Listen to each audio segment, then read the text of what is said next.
कुटुंबातील संघर्ष हा काही नवीन नाही. मानवाच्या पतनापासून प्राचीन काळापासून फॅमिली प्रॉब्लेम्स हे चालत आलेले आहेत. आणि आजचा आपला विषय आहे कुटुंबातील संघर्ष. Family at war. संघर्षात असलेलं कुटुंब. आणि शास्त्रभाग आहे उत्पत्ती 29:31 ते 30:24, जेनेसिस 29:31 to 30:24. आज आपण अशा एका फॅमिलीबद्दल पाहणार आहोत की ज्या फॅमिलीमध्ये संघर्ष होता. आता तुम्ही म्हणाल त्याच्यात विशेष काय? प्रत्येकाच्याच फॅमिलीत संघर्ष असतो. पण विशेष हे की ही फॅमिली देवाने निवडलेली होती. आणि त्याच्यापेक्षा आश्चर्यकारक गोष्ट ही की हा माणूस आणि हे घराणं अब्रामाचा हा नातू होता, की जो अब्राम देवाचा मित्र होता.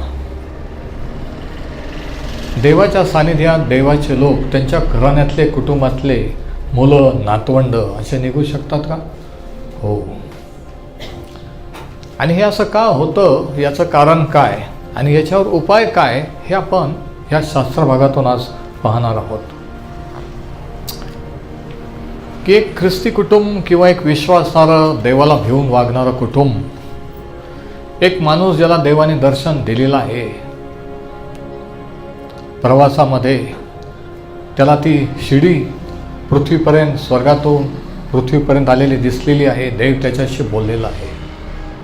आणि असा तो माणूस आहे की त्याचा देवाशी एन्काउंटर झाला, देवाशी भेट झाली, तर ही फॅमिली प्रॉब्लेम.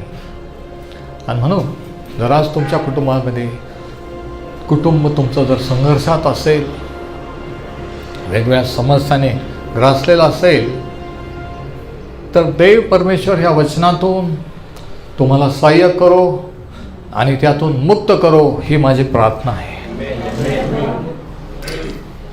आता ही स्टोरी किंवा ही घटना ही अशा एका फॅमिलीविषयी आहे की जे कुटुंब देवाने निवडलेलं होतं, ज्या कुटुंबाच्या द्वारे संदेश ते येणार होते, ज्या कुटुंबाच्या द्वारे इस्रायल देश निर्माण होणार होता, आणि ज्या कुटुंबाच्या द्वारे एक दिवशी प्रभू येशू ख्रिस्त जगात येणार होता. आणि तीच फॅमिली प्रॉब्लेममध्ये. तर याच्यावर आपल्याला काय समजतं? याच्यावर हे समजतं की आपण जर देवाने दिलेले कुटुंबासाठीचे तत्व किंवा नियम यांचा जर उल्लंघन केला, तर आपल्याला कुटुंबामध्ये संघर्ष सहन करावा लागतो. मेन धडा हा जर तुम्ही लिहून घेत असाल तर, की देवाने दिलेले कुटुंबाविषयीचे तत्व जर आपण पाळले नाहीत तर कुटुंबात संघर्ष होत असतो. आमेन. कुटुंबाबाबत देवाच्या तत्वांचं उल्लंघन केल्यास संघर्ष निर्माण होतो. आता ही स्टोरी आपण वाचूया. आणि ह्या मालिकेचं नाव आहे फिनिशिंग वेल, चांगला शेवट होणे. आणि ही संदेश मालिका याकोबाच्या जीवनावर आधारित आहे. आणि तुम्ही ज्या ठिकाणावरून जिथून कुठून जॉईन झालेले आहात, त्या तुमचे प्रभू येशूच्या नावात मी स्वागत करीतो. वचन 31 अध्याय 29. परमेश्वराने पाहिले की लेया नावडती आहे. 7 वर्ष याकोबाने त्याच्या लाबानाची चाकरी केलेली आहे. पण मामाने फसवलं आणि दुसरी मुलगी त्याला बायको करून दिली. आणि अचानकपणे लिया, जी राहेलीची मोठे बहीण, ही त्याची पत्नी झालेली आहे. आणि मग त्याला सांगण्यात आलं की थोरल्याचं झाल्याशिवाय धाकटीचं होऊ शकत नाही, लग्न झाल्यानंतर. ते विशेष आहे नाही. लग्न होईपर्यंत नातेवाईक सगळं सांगतात, पण लग्न झाल्यानंतर जे सांगितलेलं नाही ते आपल्याला कळतं नाही का. आणि मग ते म्हणतात आम्हाला काय माहीत असं होतं. ज्या गोष्टी माहीत नसतात त्या लग्नानंतर उघड होतात किंवा लग्नानंतर सांगितल्या जातात. म्हणून जो सर्वात महत्त्वाचा निर्णय लग्न विवाह हा आपण देवाच्या मार्गदर्शनाने जर केला तर ही वेळ येणार नाही. पण बरेच वेळेस आपण लग्नाचा निर्णय नातेवाईकांच्या भरोशावर, त्यांच्या भरोशावर, यांच्या भरोशावर, किंवा काही वेळेस सेवकांच्या भरोशावर, काही वेळेस सेवकसुद्धा चुका करतात, त्यांच्या इच्छा पूर्ण करतात आणि मग प्रॉब्लेम होतो. आणि मग लोकांना वाटतं की आम्ही तर प्रार्थनापूर्वक केलं, आम्ही तर सर्व हे केलं, असं का झालं. संघर्षात असलेलं कुटुंब आणि मग संघर्ष सुरू होतो नाही का.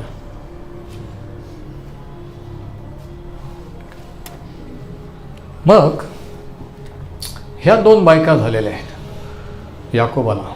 देवाचा नियम, देवाची आज्ञा आहे, एक पती एक पत्नी. आदामासाठी किती बायका तयार केल्या, किती हवा केल्या, एकच हवा. ही ओरिजिनल इच्छा, ही मूळ इच्छा देवाची आहे. पॉलिगॅमी किंवा अनेक पत्नी ही प्रथा नंतर सुरू झाली इतिहासामध्ये, पण ओरिजिनल निर्मितीपासून, क्रिएशनपासून देवाची इच्छा आहे की एक पुरुष आणि एक स्त्री. पण इथं सर्व नियमांचं उल्लंघन झालेलं आहे. बघा किती प्रॉब्लेमॅटिक फॅमिली ही आहे जरा बघा. आणि त्याच्यातून तुमची फॅमिली कशी आहे, तुम्हाला तिथं आपण स्वतः कुठं दिसतो आणि देव कसं त्याची कृपा करतो हे आपण ह्या स्टोरीतून पाहूया. 31 वचन. परमेश्वराने पाहिले की लिया नावडती आहे. कारण याकोबाचं प्रेम राहिलीवर होतं म्हणून अर्थातच ती नावडती असते. आणि नावडती म्हणून नवऱ्याजवळ राहणं किती अवघड असतं हे ज्यांनी अनुभव घेतला तेच समजू शकतात. म्हणून त्याने तिची कूस वाहती केली आणि राहेल वांज राहिली.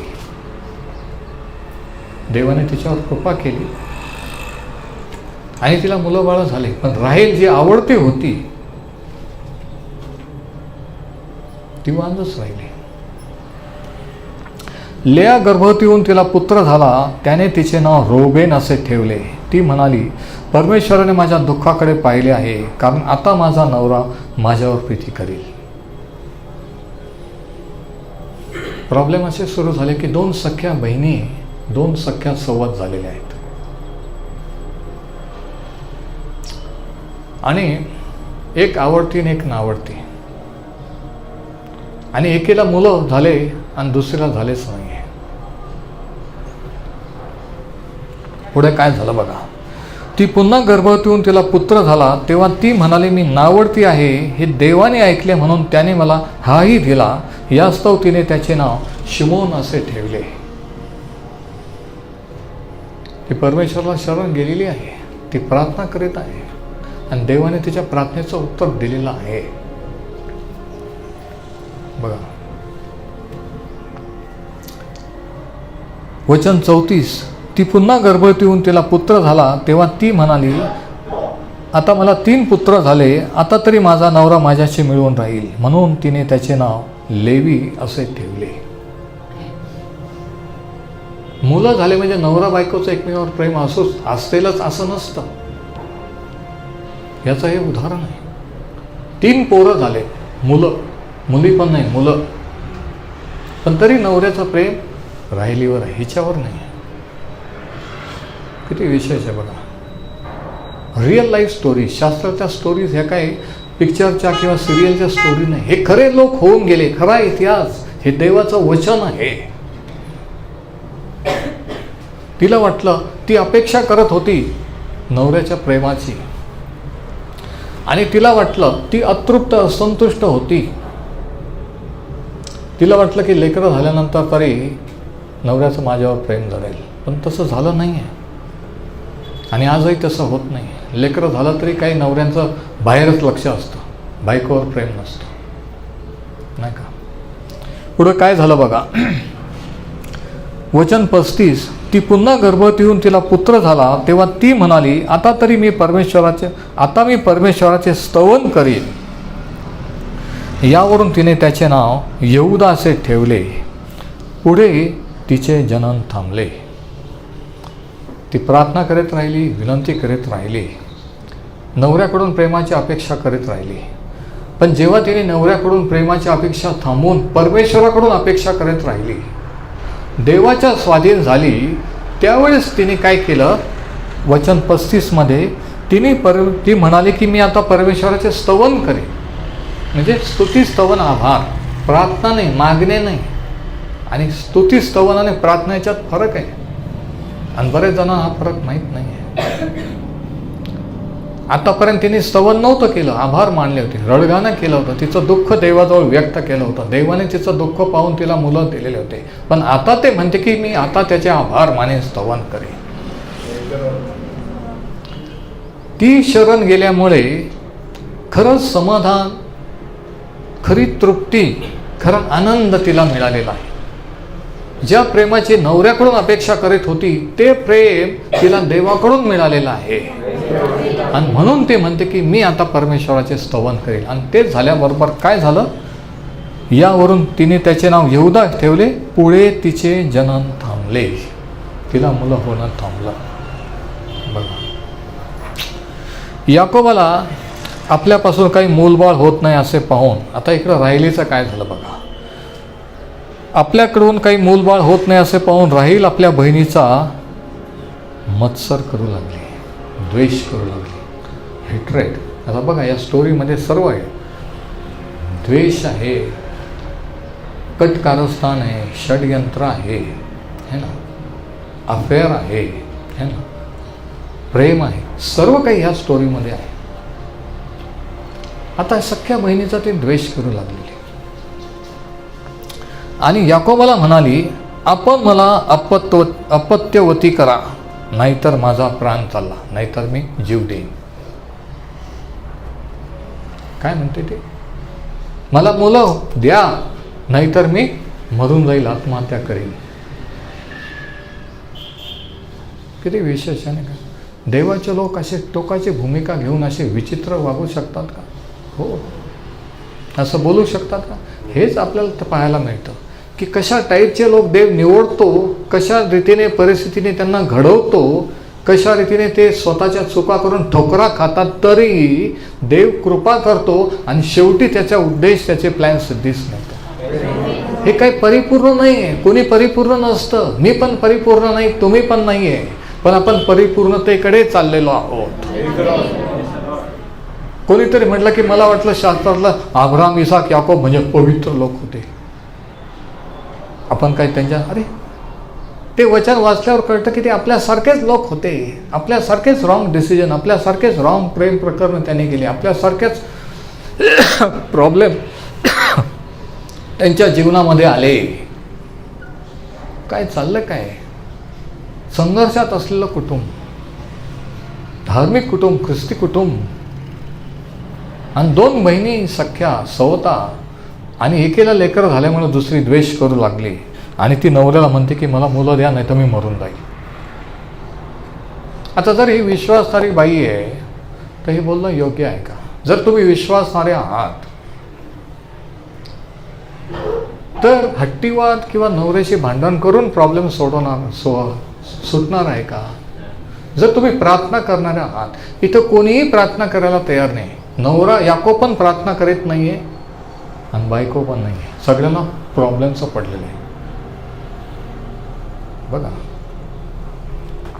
आणि मग काय होतं बघा, तेव्हा याकोब राहिलीवर रागावून म्हणाला, मी काय देवाच्या ठिकाणी, मी काय देव आहे का? म्हणता नाही का आपण, म्हटलं का तुम्ही, मी काय देवाच्या ठिकाणी आहे का? त्यानेच तुझ्या पोटी फळ निपजू दिले नाही. आता तिच्यावर रागवण्याची काही गरज होती का? याला देवाने दर्शन दिलेला माणूस आहे, हा देवाचा माणूस आहे. याने रागवायची गरज नाही बायकोवर. याने सांगायला पाहिजे की आपण प्रार्थना करू, तुझं दुःख मी समजू शकतो, तुला मुलं नाही हे माझी पण इज्जत आहे, आपण विश्वास धरू, प्रार्थना करू. त्याच्या ऐवजी तो रागवतोय. किती वेळेस असं होतं की नवरे जे विश्वासणारे असतात, पत्नीला समजून घेण्याच्या ऐवजी, प्रार्थना करण्याच्या ऐवजी हे असं बोलतात, मी काय देव आहे का आणि मी काय देवाच्या ठिकाणी आहे का?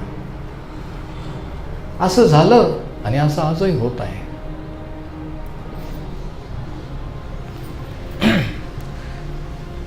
पण ती म्हणाली, पहा ही माझी दासी बिल्ह आहे, हिच्यापाशी जा, म्हणजे ही माझ्या मांडीवर प्रसूत होऊन तिच्या योगे मला पुत्र होतील. आता त्या काळात प्रथा होती की दासींना पण जर पुत्र उपपत्नी केली, बायको केली आणि त्यांचे मुलं स्वतःचे मुलं होणं ही प्रथा होती. परंतु हे देवाचे लोक आहे, यांनी ही प्रथा नाही करायला पाहिजे. तुम्ही जर देवाच्या हातात जगाप्रमाणे तुम्ही प्रथा चालीरीती नाही करायला पाहिजे, पण हे करतात आहे. प्रार्थना केलेली नाही आहे, हिने पर्याय सांगितलं आहे. स्वतःच्या शहाणपणाने सांगितलं की माझी जी दासी आहे ना तिला बायको करा, ते मुलं तिच्याकडून झाले की ते आपल्या मुलं होती.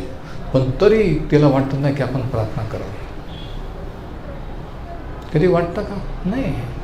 किती प्रॉब्लेम आले तरी काही लोकांना प्रार्थना करावीशी वाटतच नाही. म्हणून मी सांगत असतो, कोणीतरी म्हणतं की ह्यांच्यासाठी प्रार्थना करा, हिच्यासाठी प्रार्थना करा. मी सांगत असतो तुम्ही तुमच्या पुरतं बोला. जर तिची इच्छा असेल, त्यांनी असेल तर त्यांनी म्हणू द्या माझ्यासाठी प्रार्थना करा, पण तुम्ही म्हणू नका. कारण जर त्यांची इच्छा नसेल, पण तुमची आहे, माझी आहे, देवाची आहे, तर काही होणार नाही. ज्याच्या त्याच्या इच्छेवर आहे ते. जर त्यांना वाटतं की नाही आपण आपल्या मार्गाने मिळवून करू, तर आपण कशाला सांगायचं प्रार्थना करणं आड यायचं. ती काय म्हणते, दोघी नवरा बायको बिलीवर आहेत, पण कोणी प्रार्थना करत नाही. ती अजून पर्याय, सबस्टिट्यूट पर्याय सांगते तिला की ठीक आहे माझी दासी आहे, तिच्याकडून जे मुलं झाले ते आपण आपले पोरं समजू. तेव्हा तिने आपली दासी बिल्हाईला बायको करून दिली आणि याकोब तिच्यापाशी गेला. बिल्हा याकोबापासून गर्भवती होऊन. आता बघा इथे याकोब एकही शब्द बोलत नाही, आणि जे बोलतो तो बोलतोय मी काय देव आहे का वगैरे. जेव्हा पुरुष कुटुंब प्रमुख म्हणून आपलं स्थान घेत नाही त्यावेळेस काय होतं हे असं. शास्त्रात सांगितलं की कुटुंब प्रमुख बाई नाही, माणूस आहे, पुरुष आहे. पुरुष जर ख्रिस्ताच्या अधीन, देवाच्या अधीन, तर बायको आणि मुलं त्याच्या अधीन. पण पुरुष जर देवाच्या अधीन नसेल तर तुमची पत्नी, तुमचे मुलं तुमच्या अधीन कधी राहणार नाही. तुम्हाला जर वाटतं त्यांनी तुमच्या अधीन राहावं, तुमच्या ऐकावं, तर तुम्ही आधी देवाचं ऐकलं पाहिजे आणि देवाच्या अधीन राहिले. ही शास्त्राची ऑर्डर आहे 1 कोरिंथ 11:3 प्रमाणे. आता ह्या ठिकाणी हे सर्व ती सुचवत असताना हा माणूस काहीच बोलत नाही. तो म्हणतो ठीक आहे. बरेच वेळेस काय होतं, कटकट नको जाऊ द्या म्हणून आपण म्हणतो की जाऊ दे ठीक आहे, तू म्हणते ना तसं, असं म्हणून चुकीच्या गोष्टीला आपण उत्तेजन देतो, सैतानाला ॲक्च्युली वाव देतो. म्हणून पुरुषांनो ऐका की कटकट किंवा ब्याद टाळण्यासाठी, कोणत्याही कारणासाठी पत्नीचं ऐकणं मग ते चुकीचं असणं हे चुकीचं आहे.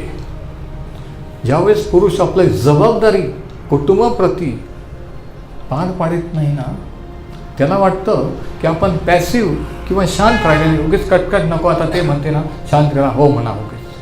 ते चुकीचं असतं, ते चुकीचं असतं. बघा पुढं काय होतं ते या स्टोरीमध्ये. तुम्ही जर तशा प्रकारचे पुरुष असाल, ख्रिस्ती पुरुष असाल, विश्वासार्ह, तर इकडे जर लक्ष द्या. बिल्हा याकोबापासून गर्भवती होऊन तिला पुत्र झाला. तो पण तयार झाला, त्याने पण बायको केली की याने तरी ती शांत होईल, खुश होईल, प्रॉब्लेम सुटल. पण असं पडती भूमिका घेऊन, न्यूट्रल भूमिका घेऊन प्रॉब्लेम सुटत नसतात. लक्षात घ्या. तात्पुरती ब्याद टाळली राहिलेची, लग्न केलं, पण पुढं काय होतं बघा. तात्पुरतं तुम्ही ब्याद टाळू शकता, पण त्याचे गंभीर परिणाम नंतर भोगावे लागतात.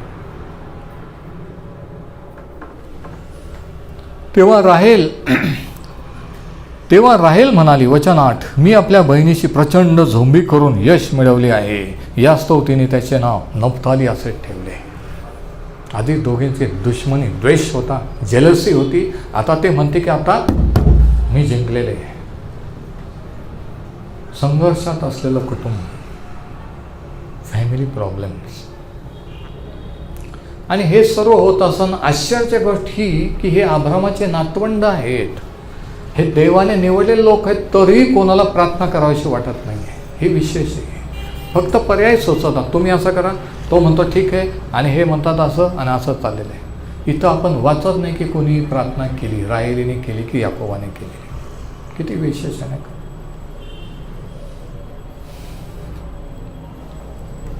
पुढं काय झालं बघा. वचन 9, आपले जनन थांबले असे लेया हिने पाहून आपली दासी झिल्पा याकोबाला बायको करून दिली. आता तिचे अजून मुलं व्हावेत. आणि मग तिने पण काय सुचवलं की बा बहिणीने दासी करून दिली ना बायको, मग हिने पण याची दासी बायको करून दिली. आता तिच्याकडूनही मुलं झाले की ते पण आपले मुलं होतील. म्हणून ती काय करते बघा, तिने आपली दासी झिल्पा याकोबाला बायको करून दिली. याकोबापासून लिया हिची दासी झिल्पा हिला पुत्र झाला. आता परत या ठिकाणी याकोबाची न्यूट्रल भूमिका आहे. माणसासारखा माणूस पण काहीच बोलत नाही. माणसासारखे माणसं जेव्हा कोणतीही भूमिका घेत नाही, बायकांना शांत करण्यासाठी, खुश करण्यासाठी न्यूट्रल भूमिका घेतात ना, तेव्हा प्रॉब्लेम तात्पुरते सुटत असतात, मग नंतर त्याचे परिणाम भोगावे लागतात. तात्पुरतं तुम्हाला वाटतं की प्रॉब्लेम सुटलेला आहे, पण नाही आहे. पुढं चालून अनेक वर्षानंतर काय होतं ते बघा. पुढं काय झालं ते, त्याच्यापासून पण तिला मुलगा झाला. तेव्हा लिया म्हणाले मी केवढी भाग्याची. बघा वचन 10, याकोबापासून लेया हिची दासी झिल्पाईला मुलगा झाला. तेव्हा लेया म्हणाले मी केवढी भाग्याची. आणि हीच लिया काही वचना अगोदर आपण वाचलं की परमेश्वराचं स्तवन करीत होती, नाही का, प्रार्थना करून लेकरं झालेली होती. पण आता काय झालं, जेलेसीमुळं ती थंडावलेली आहे, ती देवापासून फिरलेली आहे, ती जगीक झालेली आहे. जगीक सोल्युशन त्याला सांगते की ठीक आहे, आता आपल्याला मुलं मला नाही होत ना, मग माझ्या दासीला करा आणि ते घे. देवाचे लोक असे वागू शकतात का? हो. कशा टाईपच्या फॅमिल्या शास्त्रातल्या होत्या, कशा टाईपचे लोक देवाचे होऊन गेले, कशा टाईपच्या फॅमिल्या आज आहेत.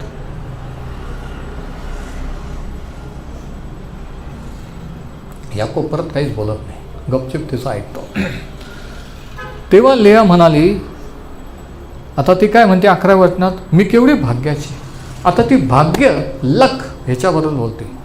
तिनेच 29व्या अध्यायात आपण वाचलं की तिने देवाचं स्तवन केलं 35व्या वचनामध्ये.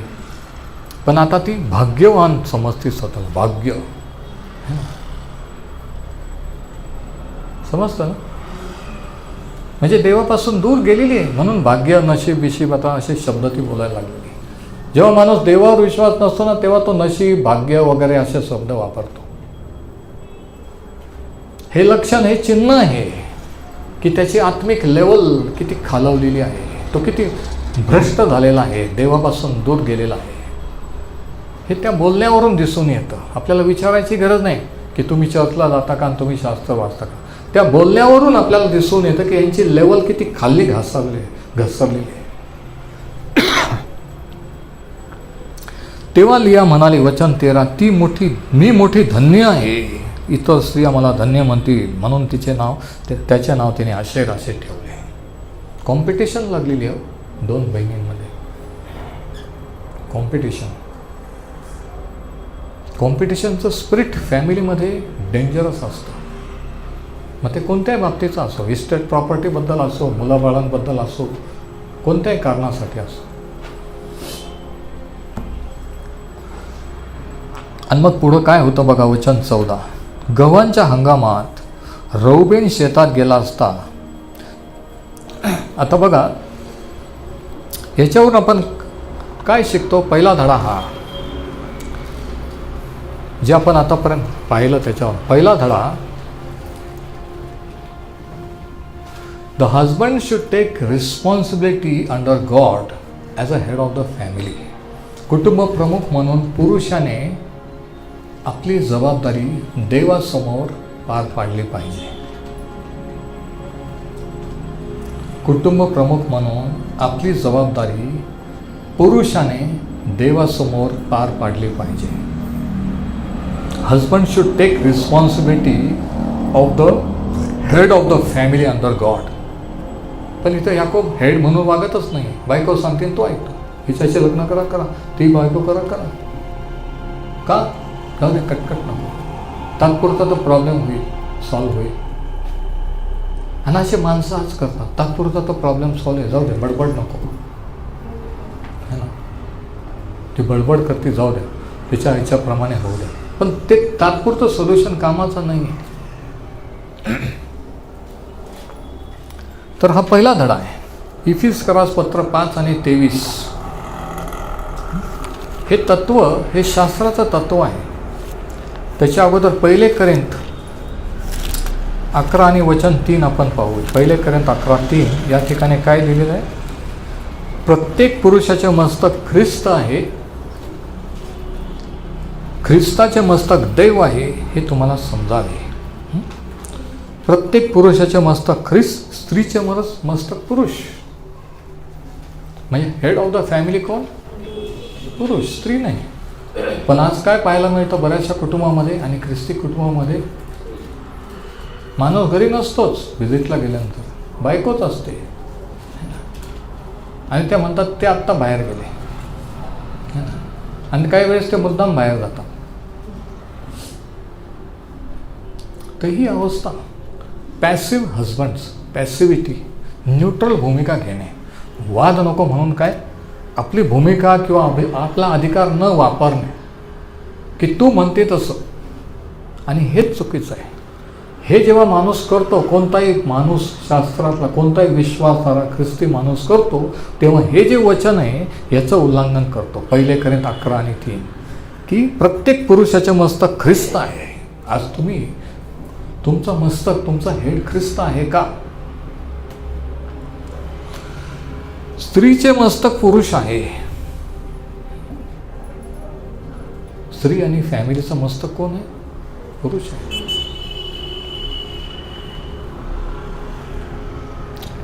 तर ही देवाची ऑर्डर आहे. Ephesians 5:23 मध्ये काय सांगितलं बघा, Ephesians 5:23. कारण जसा ख्रिस्त मंडळीचे मस्तक आहे तसा नवरा बायकोचे मस्तक आहे. परत इफिसकरांना पाऊल तेच लिहितो.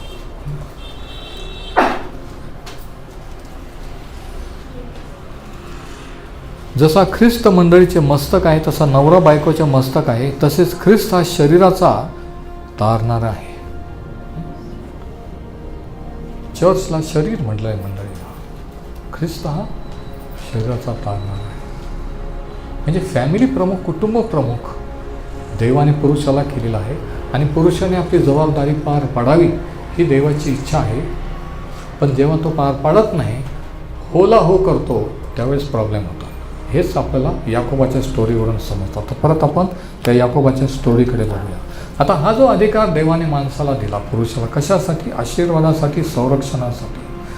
पण याकोब हा तो अधिकार वापरत नाही आहे.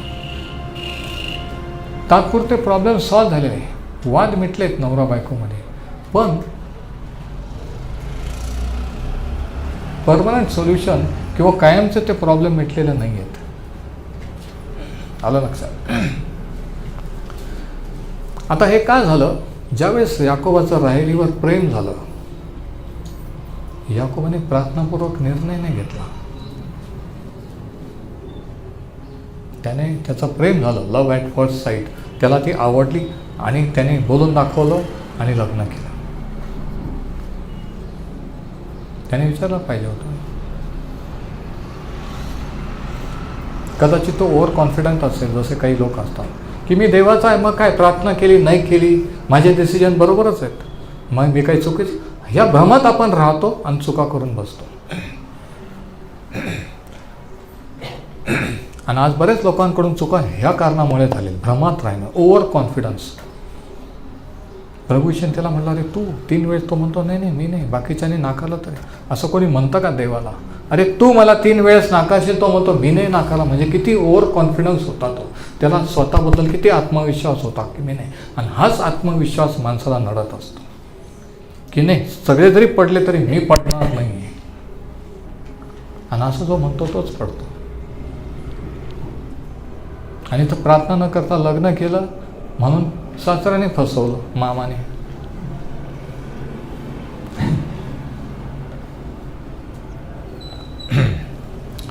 तर पुढे काय झालं बघा. आता जरी लिया बायको करून दिलेली आहे, ती त्याची पत्नी झालेली आहे, त्याने तिच्यावर प्रेम करायला पाहिजे होतं, दुर्लक्ष करायला पाहिजे नको होतं, पण त्याने तसं केलं. याकोबाने जर देवाची इच्छा प्रार्थना करून मागितली असती तर हे प्रॉब्लेम झाले नसते.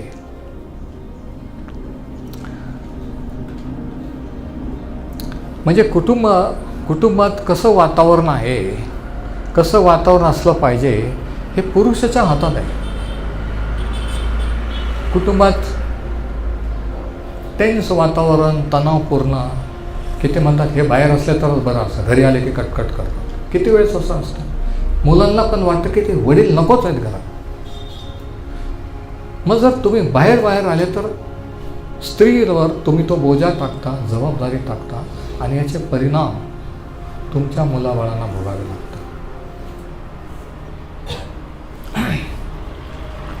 म्हणून प्रॉब्लेम होण्यापूर्वी जर प्रॉब्लेम झाले तर कुटुंब प्रमुख देव पुरुषाला धरतो, स्त्रीला नाही. जबाबदारी पुरुषाची आहे, स्त्रीची नाही. पुरुषाचं काम फक्त पैसे कमावणं हे नाही. लक्षात घ्या. ते कोणीही करतं त्याच्यासाठी देवाचं असावं लागत नाही. जे देवाचे नाही आहेत ते तुमच्यापेक्षा चांगले आपल्या मुलाबाळांना सांभाळतात. पण देवाचे लोक आज इथं फेल गेलेले आहेत. ख्रिस्ती लोक फेल गेलेले आहेत या तत्वामध्ये. म्हणून आपण बाहेर चर्चमध्ये किंवा बाहेर समाजात किती काही दाखवलं तरी घरात कसं आहे वातावरण ते महत्त्वाचं आहे. आणि म्हणून एका देवाच्या सेवकाने असं म्हटलेलं आहे की कोण किती आत्मिक आहे हे मी त्याच्या पत्नीला भेटल्याशिवाय घरी गेल्याशिवाय मला समजू शकणार नाही आहे. कारण बाहेर भेटल्यावर आपण कोणी पण दाखवतो नाही का, आपल्याला वाटतं आहे. पण ॲक्च्युअल वातावरण जे आहे ते घरातलं असतं की खरंच किती देवामध्ये किती समर्पित आहेत काय. आणि ते वातावरण निर्माण करणं, ते वातावरण ठेवणं ही माणसाची जबाबदारी, बाईची नाही, असं शास्त्र सांगतं.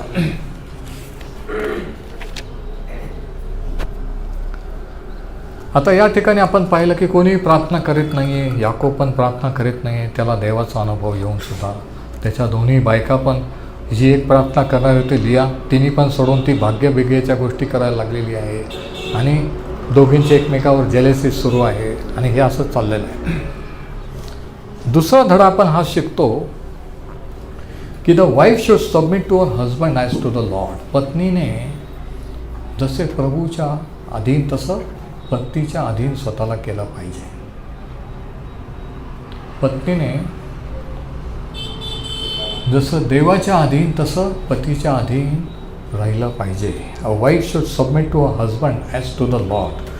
पेत्राचे पहिले पत्र याचा 3रा अध्याय आहे. आता तुम्ही म्हणाल की पती जर विश्वास ठेवणारे नाही, प्रार्थनेचे नाही, तर काय करायचं? आम्ही ऐकायचं. आपण वाचू शास्त्र काय सांगतं. जर त्यांना आवडत नाही प्रार्थना, प्रेयर मीटिंग, चर्च, ते नेहमी आडवे येतात, तर मग आम्ही काय करायचं? शास्त्र काय सांगतं बघा. पहिले पेत्र 3 आणि याचे पहिले 2 वचनं, 1 Peter 3:1 and 2. पहिले पेत्र 3, 1 आणि 2. स्त्रियांनो, तुम्ही तशाच आपापल्या नवऱ्याच्या अधीन असा, यासाठी की कोणी वचनाला अमान्य असले, कोणाला वचन आवडत नसलं, कोणाला देव आवडत नसला, है, कोणी म्हणत असलं की काय घडी घडी तू प्रार्थना करते, चर्चला जाते, कोणी वचनाला अमान्य असले तरी तुमचे भिडस्तपणाचे पवित्र वर्तन पाहून वचना वाचून आपल्या स्त्रियांच्या वर्तनाने ते मिळवून घेण्यात यावे. म्हणजे काय की जरी तुम्ही शास्त्राचं सांगतात त्याला आवडत नाही ते म्हणता सांगू नका, पण तुमचं वर्तन, तुमचं बोलणं, वागणं पाहून त्यांना कळेल की खरंच देवाचा टच तिच्या जीवनावर आहे, खरंच देवाने, खरंच तिचं तारण झालेलं आहे, खरंच देवाचा प्रेम. पेत्र म्हणतो की तुमचं वर्तन पाहून तुम्ही त्यांना जिंकू शकाल. चर्चला येत नाही हरकत नाही, पण तुमचं वर्तन, तुमचं वागणूक, तुमचं बोलणं ह्याच्यावरून तुम्ही त्यांना मिळवून घेऊ शकाल. ते तसे आहेत म्हणून आपण डबल करायचं नाही, लक्षात घ्या. तुमची शोभा तरी तुमचे भिडस्तपणाचे पवित्र वर्तन पाहून वचन वाचून आपल्या स्त्रियांच्या वर्तनाने ते मिळवून घेण्यात यावे. आता ह्या ठिकाणी अधीन न राहता ह्या काय करतात हे दोघी जणी, राहेल आणि लिया, आपल्या दासींना सांगतात नवऱ्याला की तुम्ही हिच्याशी लग्न करा आणि मुलं होऊ द्या, ते आपण सांभाळू. काय चाललंय काय? कुटुंब संघर्षात असलेलं कुटुंब, आणि ते पण देवाचं कुटुंब, हे विशेष.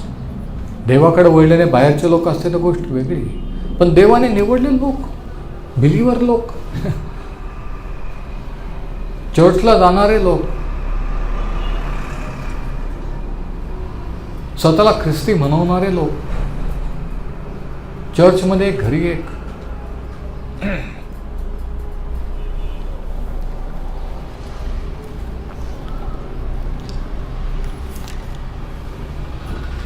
आता ह्या ठिकाणी ह्या दोघींनी, राहेल आणि लिया यांनी नवऱ्याला हे पर्याय सुचवण्याच्या ऐवजी त्या जर देवाला शरण आल्या असत्या, नवऱ्याच्या अधीन झाल्या असत्या, पण त्या देवाच्या शरण आलेल्या नव्हत्या, देवाला समर्पित नव्हत्या, म्हणून नवऱ्याच्या अधीन होऊ शकल्या नसत्या. आज बऱ्याचशा स्त्रिया, विश्वासणाऱ्या स्त्रिया नवऱ्याच्या अधीन का नाही आहे? कारण ते देवाच्या अधीन नाही आहेत. हां, त्या प्रार्थना करतात, गाणे म्हणतात, सर्व करतात, पण जर देवाच्या अधीन असतील तरच त्या नवऱ्याच्या अधीन राहू शकतात. आणि ज्यावेळेस वचनाप्रमाणे त्या करतील, ज्यावेळेस वचनाप्रमाणे तुम्ही कराल, त्यावेळेस देव त्याची कृपा पुरविल आणि त्या नवऱ्याचं मन बदलेल, परमेश्वर त्याला बदलेल. तुम्हाला वाटतं की नाही, जसंच्या तसं वागून नाही होत. ही देवाची पद्धत नाही, ही जगाची रीत आहे, देवाची रीत नाही आहे. देवाच्या कुटुंबात तसं जसंच्या तसं वागणं चालत नाही आहे, लक्षात घ्या.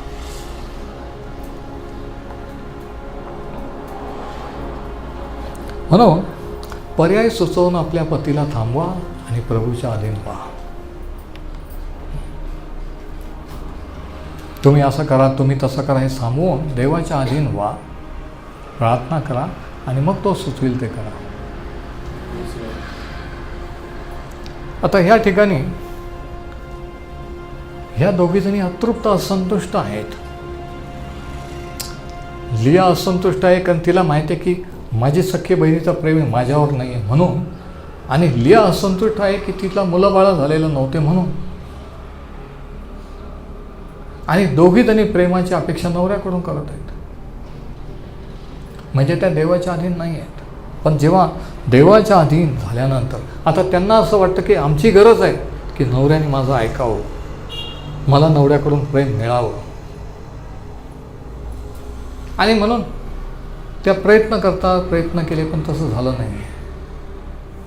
म्हणून खरं प्रेम हे देवाचं प्रेम असतं. देवाच्या अधीन झाल्यानंतर त्याच्या प्रेमाचा आपल्याला अनुभव येतो, मग आपण नवऱ्यावर, बायकोवर त्याचं प्रेम करू शकतो.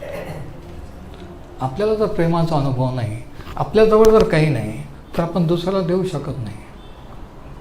माझ्याजवळ नाही तर मी, तुमच्याजवळ नाही तर तुम्ही देऊ शकत नाही. तुम्हाला जर देवाचा प्रेम आहे, त्याचा अनुभव आहे, तरच त्या प्रेमाने तुम्ही दुसऱ्यावर करा.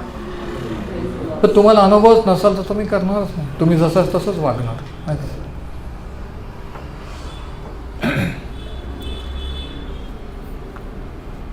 आणि तिसरा धडा काय की husband and wife must both submit to the practical lordship of Christ. पती पत्नी या दोघांनीही ख्रिस्ताच्या अधीन असणं गरजेचं आहे. पती पत्नी दोघींनी देवाच्या किंवा ख्रिस्ताच्या अधीन होणं गरजेचं आहे. पण काय होतं माहिती आहे का, पतीला वाटतं नाही हिने वळायला पाहिजे, हिने पश्चाताप केला पाहिजे, आणि पत्नीला वाटतं की नाही यांनी पश्चाताप केला पाहिजे, हे देवाकडे वळले नाही. पण ॲक्च्युली दोघांनाही पश्चाताप करण्याची, दोघांनी देवाला शरण येण्याची गरज आहे. Praise the Lord. आणि आपण मान्य, पण आपल्याला म्हणून शास्त्र सांगतं की स्वतःचे दोष कोणाला दिसतात, आपल्याला आपल्या चुका नाही दिसत. आपल्याला नवऱ्याची चूक दिसते, बायकोची चूक दिसते, पण आपण कुठं कमी पडतोय, आपण काय आपण कसं वागतोय, आपण कसं हट्टीवाद करतो, आपण काय बोलतोय, हे आपल्याला आवडत नाही, आणि सांगितलं तरी आवडत नाही. का? कारण देवाच्या अधीन नाही, खरा पश्चाताप नाही म्हणून. कारण खरा जर पश्चाताप असेल तर आपण आपल्या चुका पदरी घेऊ की हां मी असं बोलले, असं वागले, पण हे करणार नाही. मी असं बोललो, असं बेपरवाईने वागलो, पण इथून पुढं मी जबाबदारीने घरात वागेन, घरात काय चाललं आहे मी लक्ष देईन. बऱ्याच माणसांना माहीत पण नसतं की पोरं कितवीला आहे आणि कोण काय करतं आणि कोण कुठं कामाला आहे. मी तुम्हाला सांगतो ही फॅक्ट आहे.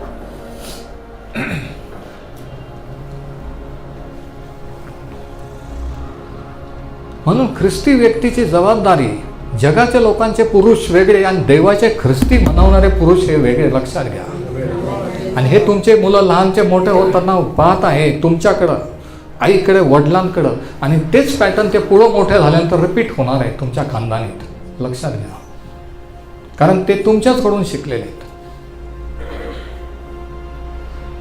म्हणून तुम्ही एकमेकांशी कसं बोलता, कसं वागता हे इतकं महत्त्वाचं आहे. हे त्यांच्याच तर्फे त्यांचा जर नाही झाला, ते जर बिघडले तर याला जबाबदार न्यायाच्या दिवशी देव पुरुषांना, प्रत्येक पुरुषाला धरणार आहे.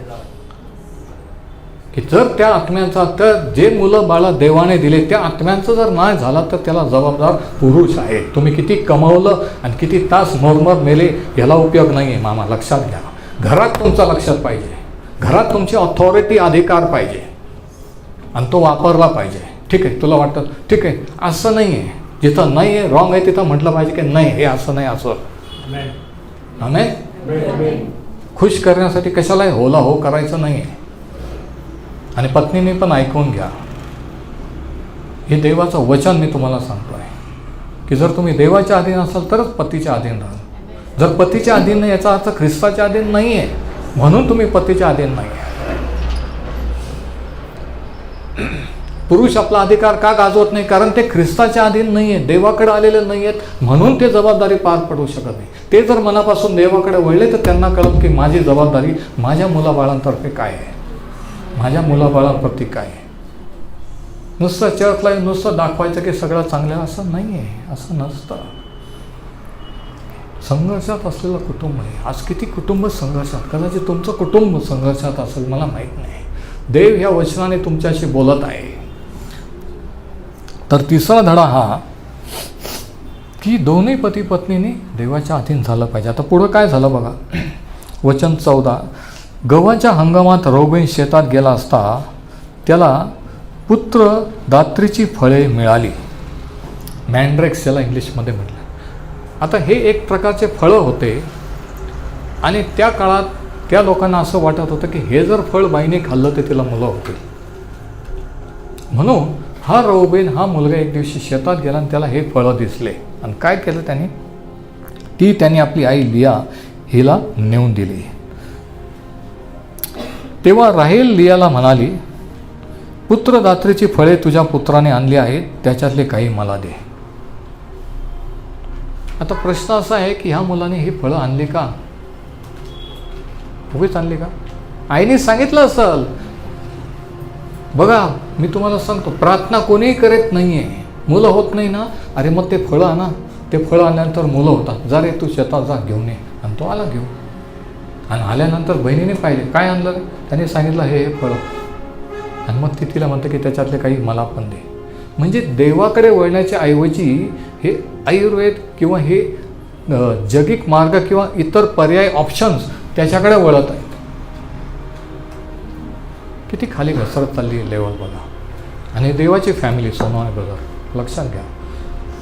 म्हणून देवाचे लोक कसे असतात, असू शकतात फॅमिलीमध्ये, घरामध्ये, याचं एक उत्तम उदाहरण आहे. म्हणून आपण काय समजतो स्वतःला महत्त्वाचं नाही. चर्चमध्ये आपण कसं असतो हा पण विषय नाही, बाहेर कसं असतो कामावर किंवा बिझनेसच्या ठिकाणी हा विषय नाही. घरात तुमचं वातावरण काय आहे, घरातलं वातावरण सगळ्यात मेन आहे. खरी साक्ष घरामध्ये आहे. कारण घरात प्रॉब्लेम असले तर तेच लोक चर्चमध्ये आला की चर्चमध्ये प्रॉब्लेम. मग चर्चचे प्रॉब्लेम सोडायचे तर आधी फॅमिली प्रॉब्लेम सुटले पाहिजे. Praise the Lord. पण काही लोकांना वाटतं की पर्सनल बोलू नका, तो आमचा पर्सनल विषय आहे. मग देव पर्सनल आहे, तारण पर्सनल आहे, हे सगळं पर्सनल आहे. मग चर्चला येऊ नका, देवाकडे वळू नका. जर पर्सनल बोलायचं असेल, पर्सनल सल्ला द्यायचा नसेल तर. म्हणजे सैतान कसं बुद्धी भ्रष्ट करतो बघा. आमचे प्रॉब्लेम तसेच राहू दे, आम्हाला ते सांगू नका, आम्हाला दुसरं काहीतरी सांग. दुसरं नाही, जे प्रॉब्लेम आहे तेच सांगितलं पाहिजे. दुसऱ्या गोष्टी गप्पा करायच्या नाही. जसे इस्रायलात इर्मायाच्या काळात ते लोक इस्रायल म्हणजे आम्हाला गोड गोड चांगल्या चांगल्या गोष्टी सांगा. आणि जे संदेष्टे तसं सांगत होते ते खुश व्हायचे लोक. आणि इर्माया संदेशला नेमकं विरुद्ध चालत होते, ते त्याला दगड मारायचे, त्याला घडीघडी जेलमध्ये टाकायचे, राजाला कंप्लेंट, तो त्याला जेलमध्ये. तर तसं आहे की लोकांना चांगलं आवडलं. शेवटच्या काळी लोक सत्य ऐकत नसे होतील, शास्त्र सांगतात. फूस लावणाऱ्या आत्म्याच्या भुलवणाऱ्या आत्म्याच्या नादी लागते. ते आज होत नाही. आता ही म्हणते की ते फळं मला दे. गव्हाच्या हंगामात रौबेन शेतात गेला असता त्यास पुत्रदात्रीची फळं मिळाली. ती त्याने आपली आई लियाला नेऊन दिले. तेव्हा राहेल लियाला म्हणाली, पुत्रदात्रीची फळे तुझ्या पुत्राने आणली आहेत, त्याच्यातले काही मला दे. तेव्हा ती म्हणाली, माझा नवरा तो घेतलाय काय थोडे झाले म्हणून तू माझ्या पुत्राने आणलेली फळे घेऊ पाहतेस. परत भांडण दोन बहिणीमध्ये. बघा, राहेल म्हणाली, तुझ्या पुत्राने आणलेल्या पुत्र-आधारच्या फळांच्या मोबदल्यात नवरा आज रात्री तुझ्यापाशी नाही जाईल. ते म्हणते ठीक आहे. बघा काय पर्याय, काय चाललेलं आहे. प्रार्थना सोडून देवाकडे वळण्याचं सोडून ते फळावरून भांडण वाद चाललेले आहे. आणि ती त्याच्यावर पर्याय काय सोचते बघा, काय सुचवते बघा, की फळांच्या मोबदल्यात नवरा आज रात्री तुझ्यापाशी येईल, पण ते फळं मला दे, कारण ते फळं मिळाल्यावर मला अजून मुलं होतील, तुझ्यापेक्षा जास्त मुलं होतील. बघा, ही जेलेसीचं स्पिरिट, द्वेष, मत्सर, कॉम्पिटिशन, दुसऱ्यांच्यापेक्षा जास्त मला पाहिजे, दुसऱ्यांच्यापेक्षा वरचढ मी पाहिजे, आमच्यासारखं कोणी नाही, हे जे स्पिरिट आहे, ही जी वृत्ती आहे, हे जे विचार आहेत, हे दुरात्म्यांपासून आहे, हे पवित्र आत्म्यापासून नाही आहे. मी तुम्हाला सांगतो, आणि हे तुम्ही मान्य करून पश्चाताप केला पाहिजे. तुम्ही किती कडक उपास करता हा विषय नाही, किती वेळ शास्त्र वाचून प्रार्थना करता, हे जी टेंडन्सी आहे, हे जे ॲटिट्यूड्स आहेत, हे जे दृष्टिकोन आहेत ना, हे मुळात चुकीचे आहेत, सैतानी आहेत. संध्याकाळी याकोब शेतातून घरी आला तेव्हा लेया त्याला सामोरे जाऊन म्हणाली, आपण माझ्यापाशी या. माझ्या मुलाने आणलेली पुत्र आदरची फळे देऊन मी आपल्याला खरोखर भाड्याने घेतले. बघा कधी काय चाललेलं आहे बघा. आणि देवाचं कुटुंब, ख्रिस्ती कुटुंब, ते म्हणते मी तुम्हाला भाड्याने घेतलेलं आहे. तेव्हा त्या रात्री तो तुझ्यापाशी निजला. देवाने लेया याचे गाराने ऐकले आणि ती गर्भवती होऊन याकोबापासून तिला 5वा पुत्र झाला. ते पाहत होता की मला विनंती करण्याच्या ऐवजी हे ते फळण बिळण हे करून हे चाललेलं आहे. देवाने ते पाहिलं, देवाने पुत्र दिला. पण तिला काय वाटलं असं, मी ते फळं खाल्ले म्हणून. तुम्हाला काय वाटतं, पर्याय असल्यानंतर देवाने नाही केलं, आम्ही हे केलं म्हणून. पण इथं लिहिलेलं आहे की परमेश्वराने, देवाने वचन 17 तिचे गाराने ऐकले आणि ती गर्भवतून तिला 5वा पुत्र झाला. तेव्हा लेया म्हणाले, मी आपली दासी माझ्या नवऱ्याला दिली म्हणून देवाने मला हा मोबदला दिला आहे. किती मूर्खपणाची भाषा नाही. अरे तू देवाची प्रार्थना केली का, देवाला विचारलं होता का, गृहीत धरलंय. काय गृहीत धरलं होतं, मी आपली दासी माझ्या नवऱ्याला दिली म्हणून देवाने मला हा मोबदला दिला. देवाने सांगितलं होतं दासीला नवऱ्याला दे आणि तिच्यापासून लेकरू दे. देव सांगतो 2 बायका नाही. बरेच लोक स्वतःचं खरं करण्यासाठी उगीच देवाचं नाव घेतात. देवाने मला सांगितलं, देवाने तसं. अरे देव त्याच्या वचनाविरुद्ध, त्याच्या तत्वाविरुद्ध बोलत नसतो. तुमचं खरं करण्यासाठी, तुमचं खोट्याचं खरं करण्यासाठी परमेश्वराचं नाव व्यर्थ घेऊ नका. त्याची आज्ञा आहे, तू आपला देव परमेश्वराचे नाव व्यर्थ घेऊ नको. स्वतःचं झाकण्यासाठी, स्वतःचं खोटं खरं करण्यासाठी शास्त्राचा आधार घ्यायचा, धार्मिक भाषा वापरायची. देवाने मला सांगितलं, देवाने सांगितल्यावर कोण बोलणार हो, देवाने सांगितलं, विषय संपला. पण तेच एक डायलॉग असतो दुसऱ्यावर इम्प्रेशन मारण्यासाठी, दुसऱ्याला भासवण्यासाठी की मी किती देवामध्ये, किती प्रार्थनेमध्ये आहे, मी किती देवाच्या जवळ आहे तुमच्यापेक्षा. आणि खुशाल ती म्हणते की म्हणून देवाने मला हा मोबदला दिलेला आहे. आता हे खरं होतं का, नाही. ते खरं असतं का तुम्हाला वाटतं, ते नाही आहे. पण खोटं आपण समाधान मानतो आणि हा आपला प्रॉब्लेम आहे. आज अनेक ख्रिस्ती कुटुंबांचा हा प्रॉब्लेम. खोट्याला खोटं म्हणायलाच तयार नाही. ते म्हणतात आम्हाला सांगू नका, आमच्या चुका सांगू नका, फक्त चांगले उपदेश करा, चांगलं सांगा, आम्हाला आमचा दोष. शास्त्र सांगतं की हे पवित्र शास्त्र दोष दाखवणे, सुधारक, नीती शिक्षण याच्यासाठी योग्य आहे. याच्यात दोष दाखवणे पण आहे, नीती शिक्षण पण आहे, सुधारक पण आहे. पण ते म्हणतात हम नाही सुधरेंगे. त्यांना सुधारायचंच नाही आहे. खरी टेस्ट तुम्ही किती आत्मिक आहात मी तुम्हाला सांगतो, आणि मी हे नेहमी वारंवार घेत असतो. चर्चमध्ये पण कोणाला माहीत पण नाही मी कधी ती टेस्ट घेतली. खरी टेस्ट तेव्हा असते की एखादा सल्ला दिला, एखादी गोष्ट सांगितल्यानंतर तुमची प्रतिक्रिया, रिॲक्शन कशी आहे. माझ्यावर रागवणं आहे का आत्मपरीक्षण विचार करणं आहे की ब्रदर असं का बोलले. पण बरेच वेळेस उलट होतो, समजू शकत नाही, रागवले तर नाही ब्रदर असं का बोलले, त्यांनी असं नाही म्हणायला पाहिजे. म्हणजे करेक्शन, सुधारक आवडत नाही. म्हणजे आम्हाला आमच्या चुका नाही दाखवायच्या नाही आहे, त्या चुकाच राहू द्या. आणि तरी आम्हाला देवामध्ये वाढायचं आहे, तरी आम्हाला पवित्र आत्म्याचं दान आणि अभिषेकात चालत आहे. कसं शक्य. त्या पोटी 6 पुत्र झाले आहे, म्हणून त्याने त्याचे नाव जुबुलून असे ठेवले. 6 मुलं झाले तरी नवऱ्याचं प्रेम राहिलेवरच आहे. म्हणजे असं होऊ शकतं का मुलं झालं तरी बायकोवर प्रेम नाही? हो, मुलं झाले म्हणजे बायकोवर प्रेम असतं असं नाही आहे. इथं तेच चाललेलं आहे.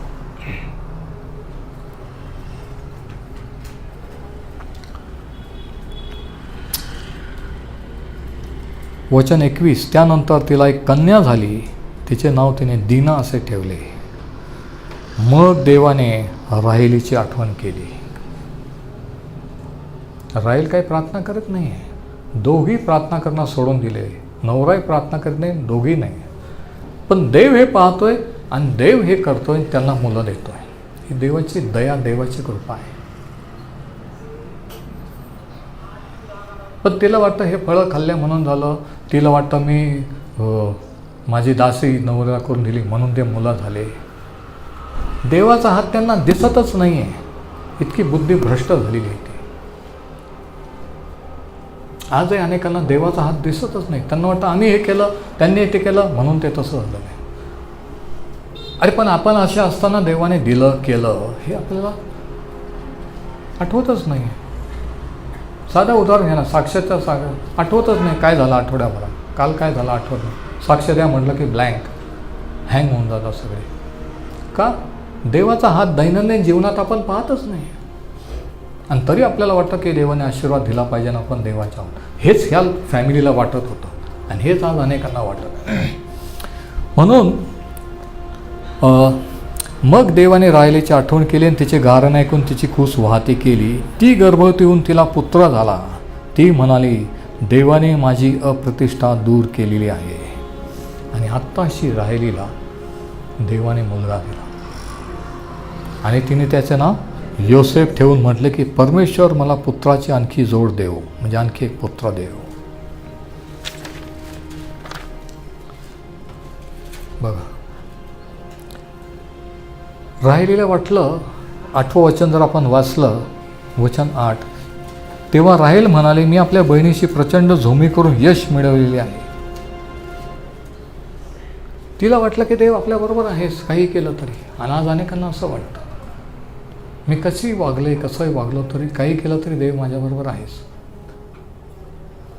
ह्या भ्रमात ही राहेल होती.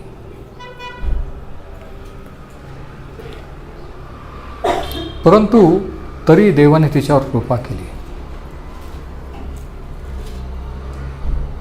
जेव्हा तिने प्रार्थना केली, विश्वास धरला असेल आणि काही मिळालं नसेल, तेव्हा ती त्या फळांकडे वळली. तिने पाहिलं की ते फळं आणलेले मला पण दे.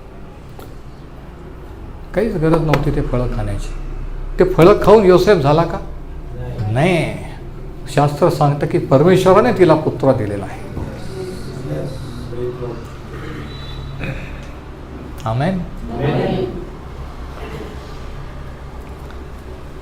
तर या ठिकाणी आपण पाहतो की हे लोक एवढे अनुभव घेऊन सुद्धा देवाबरोबर चालत नाही आहेत, आणि तरी देव त्यांच्यावर कृपा करतो आहे. आणि तसंच आजही आहे. संघर्षात असलं कुटुंब, पण देवाने निवडलेलं असल्यामुळे आणि देवाची कृपादृष्टी असल्यामुळे ही फॅमिली वाढत चालली, हे मुलं बाळा झालेली आहेत. पण किती प्रॉब्लेम.